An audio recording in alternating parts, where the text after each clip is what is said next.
اخر اسبوع كانت راحه ممكن اخر موسم تبدا الحاله الذهنيه خاصه متعبه نوعا ما بالنسبه للاعبين، لكن ديما نقول فرصه امام فرصه. 5 مباريات، هذا الدور 32 نلعبوا ارضيه ميدان امام فريق يظل محترم. سمعنا عليه اخبار ممتازه في القسم الهواة الثاني، لكن يقعد ديما 11 ضد 11. المفيد هو التركيز اللاعبين في اخر الموسم، التركيز الناحيه البدنيه باش تكون حاضره، والعزيمه 90 دقيقه خاطر مباريات كاس فيها مفاجات كبيره. شفنا في اغلبيه المباريات مفاجات كما قلت. انزجان قدموا مباراه كبيره، لكن الخبره ممكن عامل الخبره اللي هو خلى فوز المسيره.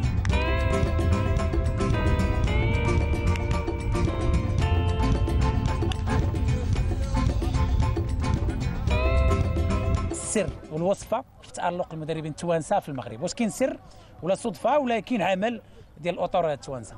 يظل العمل. احنا نكملوا بعضنا. ديما نقول اني على الكره المغربيه كان الامكانيات الفنيه ممتازه مطالبه في كره القدم، لكن اكثر احنا في المدرسه التونسيه نركزوا على الامكانيات البدنيه التكتيكيه، مركزين اكثر على الامور هذه. يظل في الخلطه تجي نتيجه ايجابيه مع العمل. العمل ما ثماش شيء للصدفه. كره القدم هي عمل جماعي، مش عمل مدرب وحده، عمل اطار موجود، اداره كذلك لاعبين اللي قدموا مجهود كبير، ويظل هذا سر النجاح. ديما نقول النجاح مطالب العمل توصل للقمه، لكن الاستمراريه هي المطلوبه بالنسبه للاعبين او المسيرين او المدربين. شوشان غيستمر مع ايت ملول ولا اخر موسم؟ لا، يظل لي عائلتي ايت ملول. عائلتي لقيت صراحه الظروف الكل المناسبه للعمل، لقيت مجموعه طيبه من اللاعبين، كذلك رئيس نادي متحمس ويحب يعطي امكانيات كبيره للفريق هذا. يظل نكملوا المشروع اللي بدينا فيه. شفنا فريق محترم ينافس على الصعود. مهم تثبيت الخطوات هذه لفريق ايت ملول باش نروح ان شاء الله اللي هي المكانه نتاعو صراحه هي الدرجه الاولى.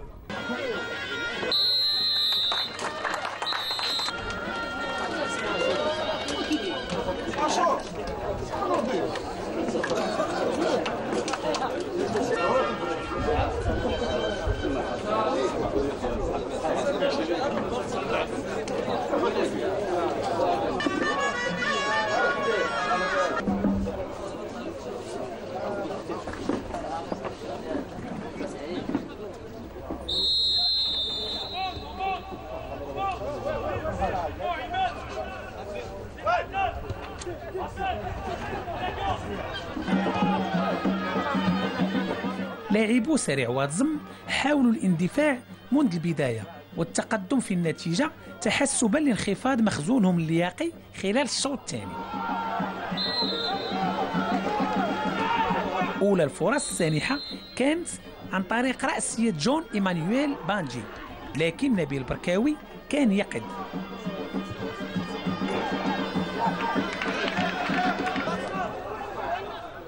رد فعل المحليين كان سريع لكن دون خطورة. هنا خطأ لمدافع السريع كاد يستغلو وطارا باسيريكي بعد ما مشات تسديدته محادية. توغلات بوشعيب السفياني ظلات كتشكل خطورة طيلة أطوار المباراة.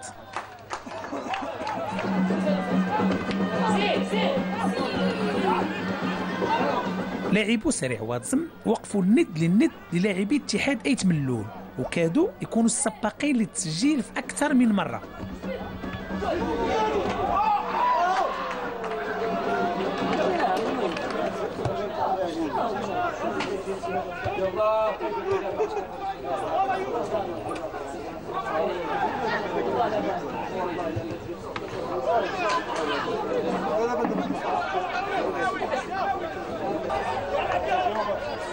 آخر دقيقة من عمر هذا الشوط عرفات فرصة سانحة لبوشعيب السفياني، لكن تسديدته كانت دون عنوان.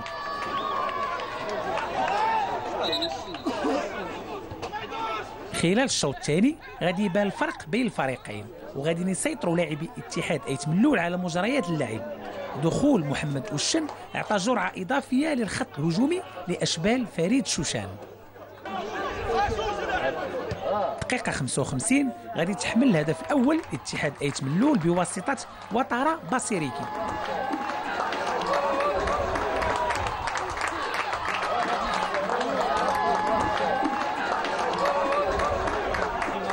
ربع ساعة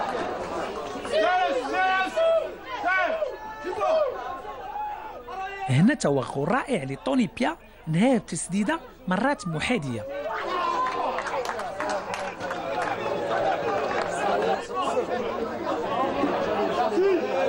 بوشعيب السفياني دار كل شيء، لكنه زاد في الاستحواذ على الكرة وضيع فرصة تأمين نتيجة لفريقه.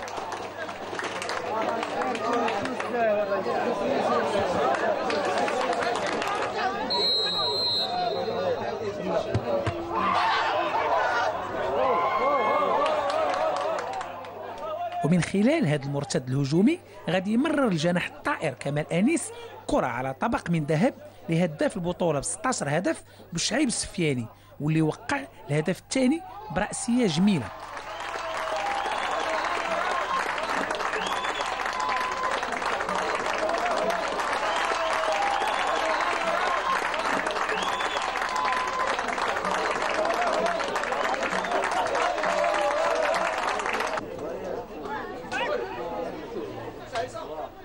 دقيقة 83 غادي تعرف نسخة طبق الأصل للهدف الثاني، لكن هذه المرة الممرر هو وترة.